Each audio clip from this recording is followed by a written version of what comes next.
All right, so we've got some new chapters here, but we're staying in the quantum world. So we're still going to be talking about that atom and electrons and all the weird things that that happen at that level. So we'll start with the planetary model of the atom. We all know this planetary model of the nucleus surrounded by orbiting electrons. Well, it turns out that orbit isn't a very good word for a couple of different reasons. One, um, an orbiting electron, that is one that was accelerating centripetally as it went around, would give off radiation and lose energy over time. And that, as it turns out, doesn't happen. So it doesn't make sense to think of it as an orbiting electron in that sense. And also that when we think about things in orbit, if you change your velocity in an orbit, you'll move to a different altitude.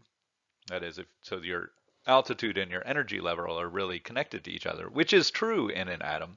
But a planet or a satellite can have any possible energy level. Um, if you speed up a little bit, your altitude will increase just a little bit. But an electron can't do that. An electron only has certain quantized energy levels. If we think of them as orbits, it can only be in certain orbits with a certain radius. And so again, that doesn't quite fit what we think of when we think about a physical orbit. So really, this is just a quibbling about a metaphor here, and to suggest that, again, at the quantum level, our metaphors don't work as well as we'd like them to. The language of an electron cloud has become more popular in the last half a century. Um, and that implies a sort of floating presence of those electrons. Um, and also suggests something to do with probability, that they might be, there's a certain probability that they might be at a given point or a given radius from the nucleus at a given time. In some ways, like that photon in a slit experiment. You know, when you throw the photon through the double slits, there's a probability that it will end up at a given spot on the screen, but you don't know exactly where that one uh, photon is going to show up. Electrons are similar in their in that a probability distributions do a better job of describing where they are than actually like saying it's here or there in the way that we think of in Newtonian physics. So the quantum model of the atom shows that electrons can exist only in particular shells. We call those shells principal quantum numbers, n. And it's of course, those n's are corresponding to a particular energy level. Um, what does that mean? Well, let's think of this as with a metaphor of gravitational energy. Um, when you have a rock on the ground, it's got no potential energy.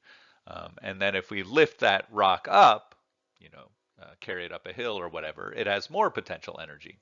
That energy is going to keep increasing as you go farther and farther away from Earth. You can think of this as a rocket, right? As a rocket goes up, it's got a bunch of potential energy. So when it's really far from Earth, it has its maximum potential energy. Well, what do you call that? In atomic physics, we call that zero energy. So when an electron has gotten basically beyond the pull of its nucleus, we think of it as having zero energy. And so anytime it's closer um, to that nucleus, it has less, right? Because as the rocket falls back to Earth, it's giving up that potential energy and having less potential energy. And in the same way, an electron, as it's being bound to its nucleus, has less energy the closer it is to the nucleus. So that means all electron energy is talked about as negative. Okay, because we imagine zero is an unbound electron, and any bound electron has less energy than that bound than that free electron. So if we want to actually calculate the energy for an electron, we can do that for a given element. So for instance, an electron in a hydrogen atom, in which you'd only have one electron, so it's the simplest case, can be written as that energy is equal to negative 13.6 over N2, where N is your shell number, EV is a measure of energy, electron volts, and 13.6 is the ground state energy for hydrogen. So that would be different for a different element. But you can see that this is a quantized number, right? Because N is going to be either 1, 2, or 3. And you can see also that it's always going to be negative, right? So if an electron emits, say, we have an electron out here at N3, if it emits a photon and loses energy, what happens? Well, it's going to go to a lower energy state, right? Just like when a rock loses potential energy, it's gone closer to the center of the Earth. And so the energy here of the electron here is going to drop a photon, and it's going to drop down to a different energy level. And that energy level will be more negative, right? Because at 3, this would be, let's see, about, let's say, -1 electron volts, or 1 point something electron volts. If it jumps down to 1, this is negative 13.6 electron volts. And so it's gone from a -1, a low absolute value negative number, down to a larger negative number. And so that's a loss of energy for that electron. And so we can write this down here, which is just basically stating that the change in energy is whatever the energy was lost by the photon. Now, if we rewrite this, remembering that these values, the energy of the electron values, are quantized, we can see that this number must also be quantized, right? Because there are only given possible values for this, so there are only possible values for that as well. That means that the energy of the photon leaving the atom is quantized. It can be either this or that, but not something in between. And then if we think about what the energy of the photon is that's equal to Planck's constant times its frequency. We can realize that the frequency of the photon is also quantized. Okay, so if this is quantized and this is a constant, this value here must also be a quantized value.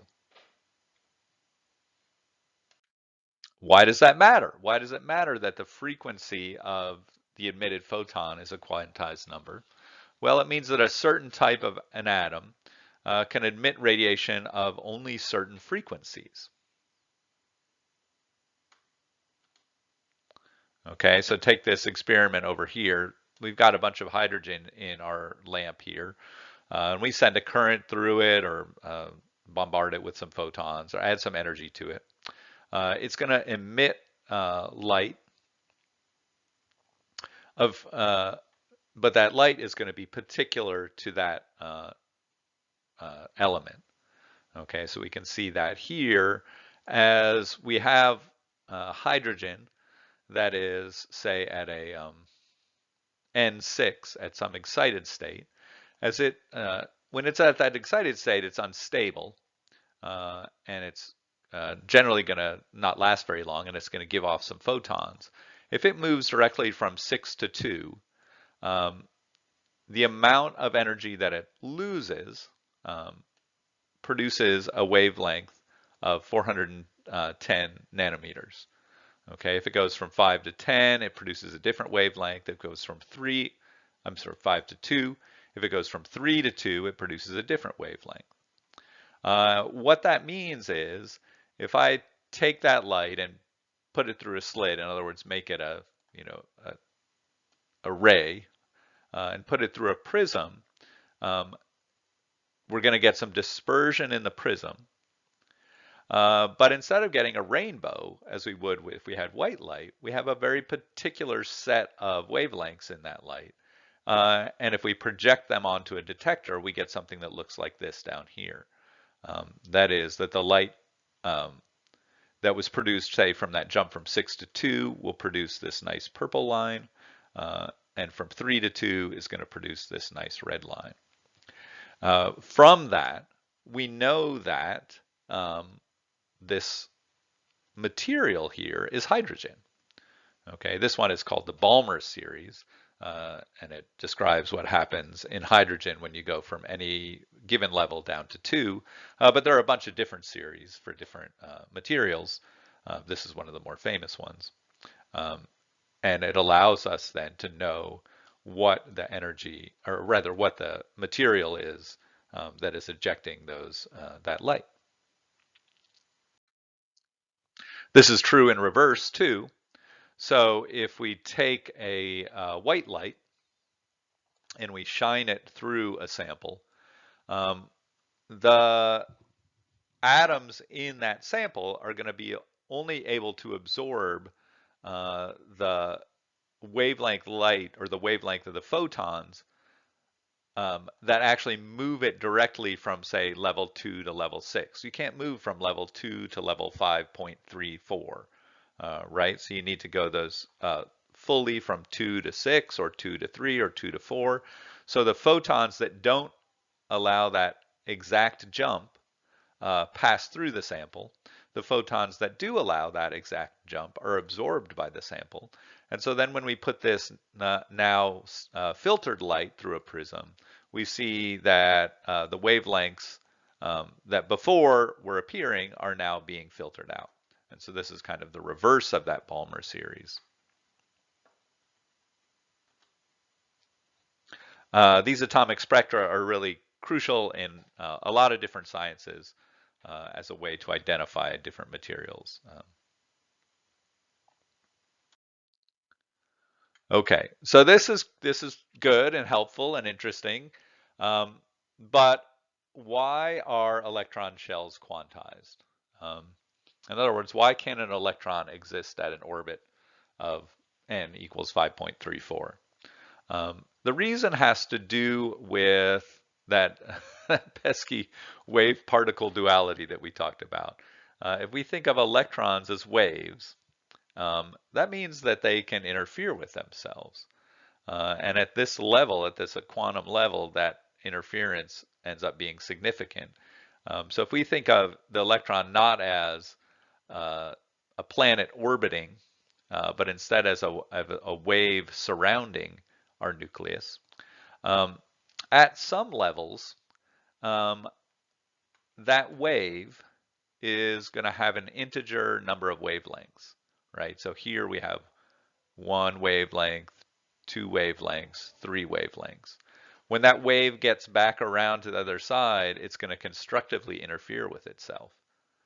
Okay, so at this, when the circumference of your orbit, that is this length of this black line, is equal to some integer, and that integer is 3 times the wavelength of the electron, that is where we see those electron shells.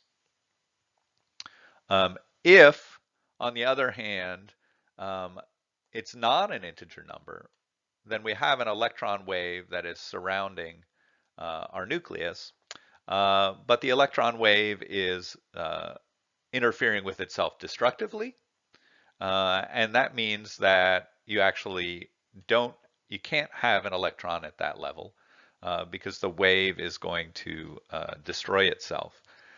Now you might ask, well, what about close to this level, right? And that's one of the things where probability comes back into it. This is all going to be about a probability distribution. The most probable place for a wave to exist is at this n radius, but in levels that are close to it, there's going to be a less probable but non-zero chance that that electron exists there. So here we can look at some visualizations of electron clouds. And again, think about wave behavior with a little bit of uncertainty principle. if the wave is not perfectly in phase with itself, it's not completely destructive. So there is a chance that an electron will exist near that radius. And this, I think, actually overstates. These probability distributions should probably be a little darker in the middle and fade out a little bit more. But you can see in between, you get points where there can't be an electron. There's a low probability here, and then a very high probability that the electron exists in that center part of our orbit here. So we call these orbitals.